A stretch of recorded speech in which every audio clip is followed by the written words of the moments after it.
Well, here's something else you should keep on hand, shoe goo.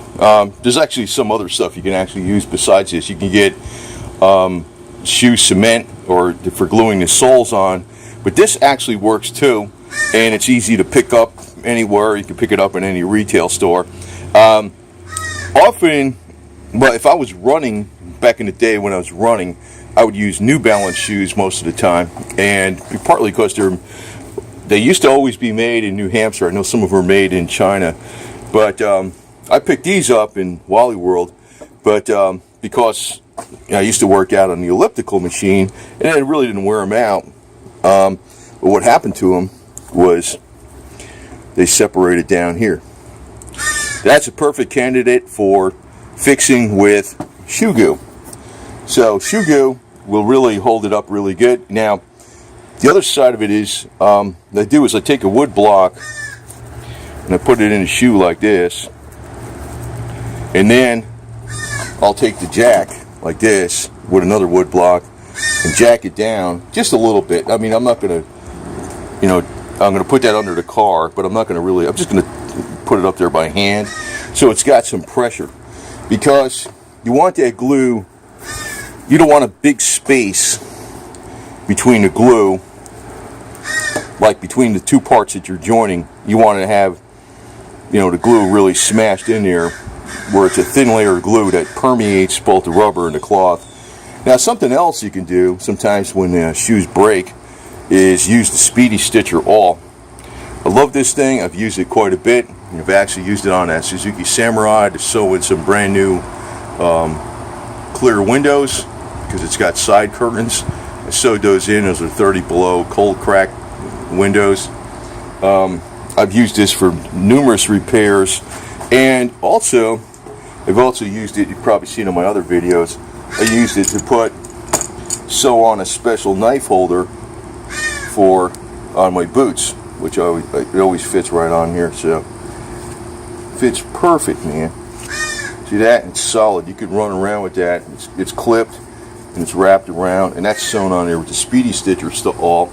But sometimes you can fix your shoes or boots with that Speedy Stitcher All, or you can even add a piece of leather. I mean, say you got an old pair of work boots that maybe just got one spot on them that's screwed up, and yeah, you could buy new ones, but then again, maybe you're using them in environments where they get trashed out really fast and you don't want to really necessarily use new ones all the time.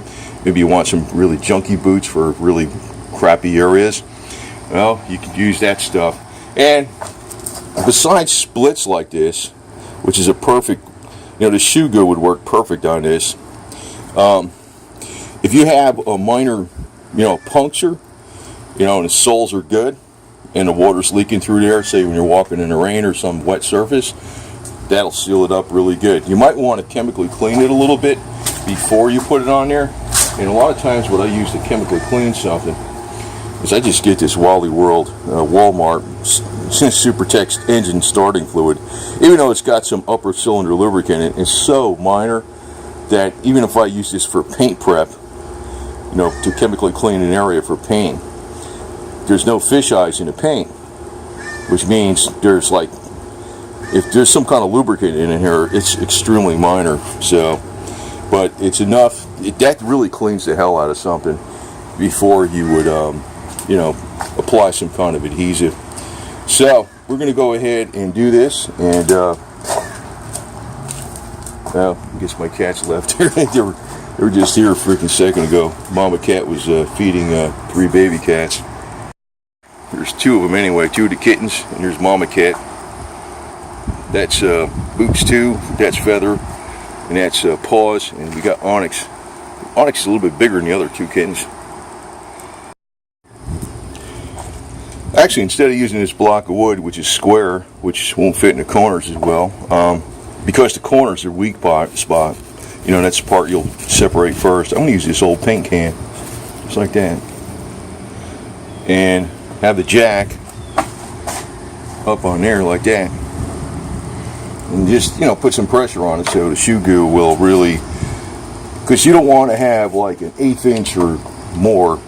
You want to have that shoe goo in there all the way across But you don't want to have like where it's like that thick of shoe goo, and you got one side on this side and one side, because then it's compromising. Then you're just using the strength of the shoe goo. You want it like close together as possible and jammed into all the pores of the rubber and the cloth, because there's like a roughness in the texture, and you want it to like grip in there, and you don't want a layer of where, in other words, it's sort of like, it's almost like working like Velcro in a way, because then the shoe goo is making all these little hooks and crannies, and it doesn't, if you have just a layer of shoe goo about that thick going across, that's only going to be the strength of the shoe goo. That's where it's not that strong. That's why you want some compression on this. But I'm going to let this sit probably for about a day, and it's going to make a really solid repair. Now, I've noticed this one, no problem. It's weird because that's probably just a Chinese standard quality control standards. But, you know, these are fine. Actually, these are not bad shoes for walking around with, too, even though they're just wall-worn shoes. But is it worth it to fix them? Hell yeah, because I could fix a few pairs of shoes with that.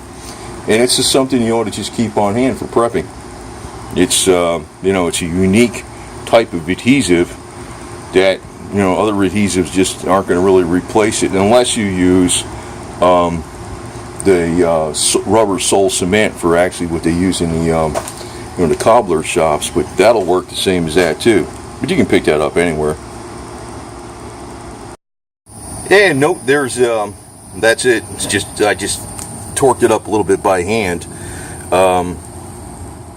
So it's got the can on there. It's gonna, you know, I'm gonna let it sit there probably for like a day, 24 hours. And that'll be good.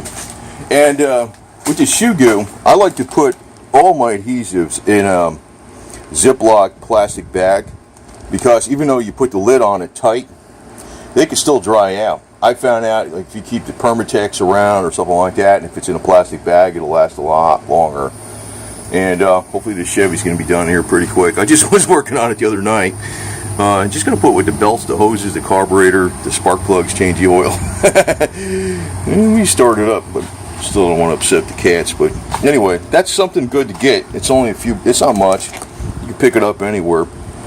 And it's good. One of those prepper things that can come in extremely handy when you least expect it. And it has a lot of different uses. There could be, you know, it could be for repairing rubber hoses. Say, for instance, you got a split in a rubber hose, and you got some Gorilla Tape.